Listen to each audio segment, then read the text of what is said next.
In this video, we're going to record a macro. To start, you need to have the developer ribbon, and it's not turned on automatically. So to turn on the developer ribbon, one way to get there would be File, Options. On the Customize ribbon, you would come over here on the main tab and put a check here for developer, and then click OK. And that is how you get the developer ribbon. On the developer ribbon, what you will do is you'll click record macro, and I will say clear, and you have to have no spaces, so I'm going to do underscore. Okay, so clear data entry cells. You could give it a shortcut key. Where do you want to store it? You have three choices.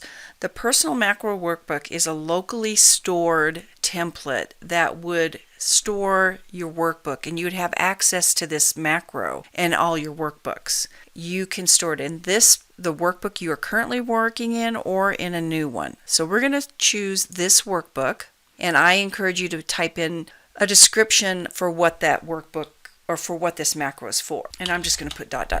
So click OK. You know you're recording, and by this down here, the stop button. I'm going to go ahead and select A4 to C8 and press the, I know there's nothing there, but we're doing it because we want the macro to record it. I'm going to press the delete key to clear the contents, and I'm done. I'm going to come up here to the stop recording. Very simple macro. In fact, let's look at the macro for just a minute. We can click on macros is one way to get it, and then edit, and that opens up the Visual Basic editor window.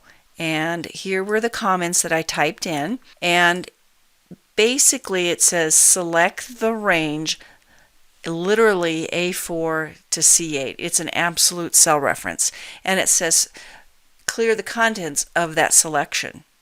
Okay? Very simple macro.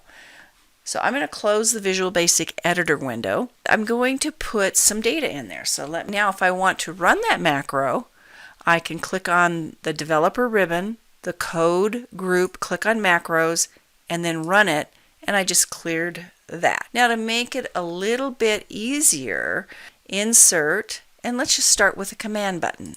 So I'll put a command button right over here. It's going to prompt me, which macro do you want? I want it to run this macro, and click OK. So button 3, delete that caption and say clear data entry cells. So now to run that macro, I'll go ahead and do this again. I'll clear data entry cells. Bam, it's done. So that's a simple way to record, and we'll experiment a little bit more with that later.